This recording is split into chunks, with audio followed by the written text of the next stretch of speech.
Well, this is Pastor Patrick Hines, and I'd like to press on with a few verses at a time in the Old Testament book that we're reading, the Nehemiah. The first chapter I did as a live program. I think it was live on my brother's channel, Richard Moore's channel. I'm going to try to download that video so that the playlist is on my channel and also on his channel. So there's like my stuff's being mirrored. But I know there's some people that subscribe to my channel that don't subscribe to his. So I just want to make sure it's in both places. But let's go ahead and press on here in Nehemiah chapter 2. And it came to pass in the month of Nisan, in the 20th year of King Artaxerxes, when wine was before him, that I took the wine and gave it to the king. Now I had never been sad in his presence before.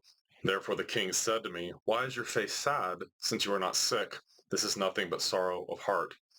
So I became dreadfully afraid. And that's the end of verse 2. So here you have Nehemiah. He had just heard the report that came back to him from his brother Hanani and others that had come back to Persia there where they were in captivity. And Nehemiah was the king's cupbearer, and he hears this terrible report of how things are in Jerusalem. The wall is broken down. The people of God are in reproach. The gates are burned with fire, and so on and so forth. And he is devastated by the news that the people of God there in Jerusalem that had come back with Ezra and others are not doing well, and that things are bad there, and that the people of God are in reproach, and the gates are burned with fire, and it's a mess. So Nehemiah wept and fasted and prayed for many days, and also made a specific prayer request at the end of chapter 1 that God would grant him success in the eyes of this man. And this man he's talking about is King Artaxerxes, because Nehemiah is about to make a pretty gutsy request here, but he still looks really sad. And as King Artaxerxes is getting ready to, drink some wine here, um, Nehemiah is visibly very upset. Now that was dangerous at this time because if the subjects of a king appeared to be sad, it reflected badly on the king and made it seem like he wasn't doing a good job ruling his kingdom. If the people are sad and are very unhappy, it makes it seem like he's not doing a good job of ruling his kingdom. And so the king asks him, "Why is your face sad?" In verse 2, "Since you are not sick, this is nothing but sorrow of heart." So King Artaxerxes can tell Nehemiah doesn't normally look like this. As Nehemiah himself said, I've never been sad in his presence before. But Nehemiah was a man of deep feeling and deep passion, and it was very clear, very obvious that he was very upset, and that it was not because he was sick. It was sorrow of heart. So Nehemiah is afraid because he's thinking he might have me struck dead because I look so sad. So verse 3 says, and said to the king, I said to the king, may the king live forever. Why should my face not be sad when the city, the place of my father's tombs, lies waste and its gates are burned with fire? Okay, so he tells him has nothing to do with you, king. May the king live forever. I love you. You're a great king. But it's because the city of my birthplace, the city of my fathers and where my fathers are buried, is wasted and destroyed and its gates are burned with fire. Verse 4, then the king said to me, what do you request? So I prayed to the God of heaven. Now, that's one thing you notice throughout the book of Nehemiah. In fact, when I preached through Nehemiah, I highlighted this in some of the early sermons, that the book is peppered with little statements like this, where Nehemiah suddenly prays. So I prayed to the God of heaven. Now, this couldn't have been a very long prayer, because when the king asks you a question, what do you request? You can't, take a day to go pray about it. You answer his question. So this is a man, Nehemiah, who had a constant line of prayers going up to God throughout the day before he opens his mouth. It had to have been a real quick one, like, Lord, help me, please. Help me to speak wisely. Help me to, please anoint my mouth, or Lord, help. It just could have been real short prayer. But he recognizes he needs God's help. I would encourage you all, if you're being asked a question or someone needs your counsel, and it's a difficult situation or a difficult question, before you open your mouth and start talking, say these little prayers like this. Lord, help me to speak with wisdom here. Lord, give me wisdom to give this person good counsel, good advice. So he does that at the end of verse 4 there. So I prayed to the God of heaven. He threw up a real quick one. Verse 5, and I said to the king, if it pleases the king, and if your servant has found favor in your sight, I ask that you send me to Judah, to the city of my father's tombs, that I may rebuild it.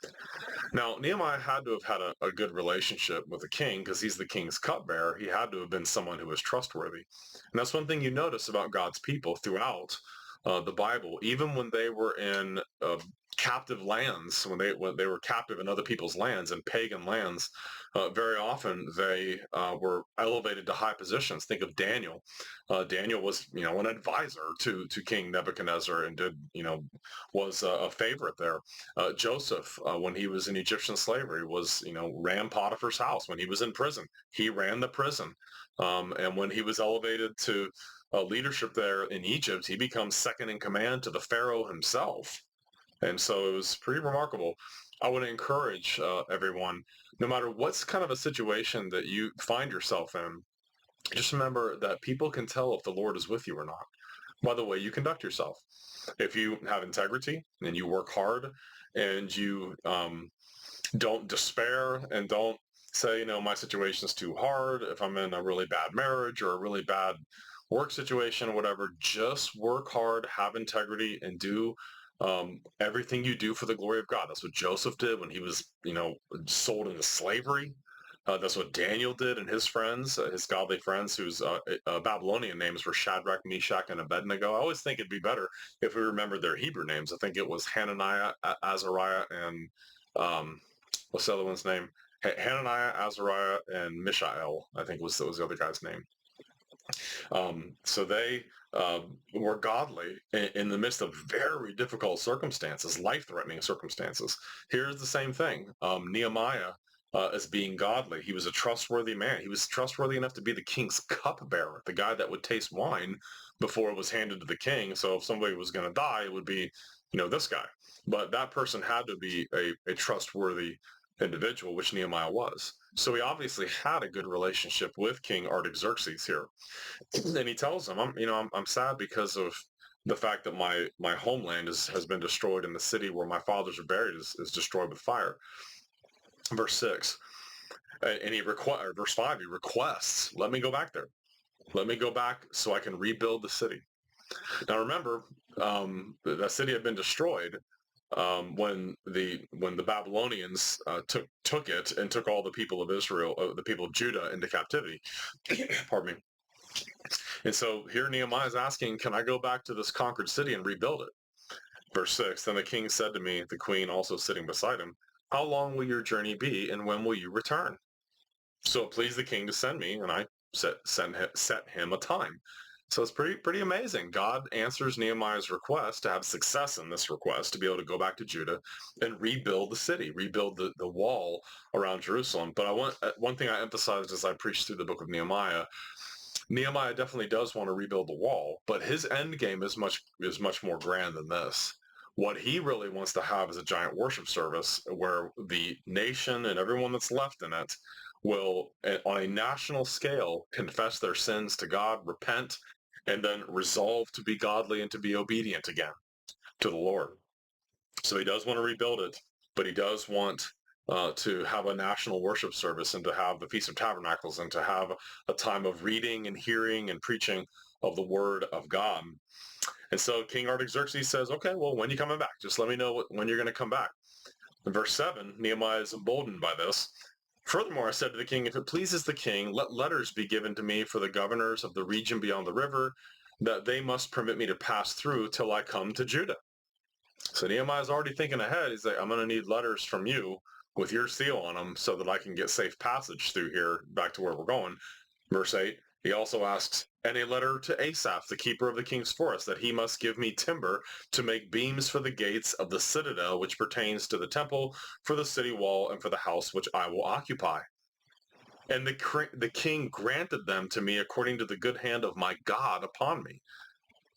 So here, Nehemiah asks for permission, go back to Judah from captivity. He's the king's cupbearer. He's an important man.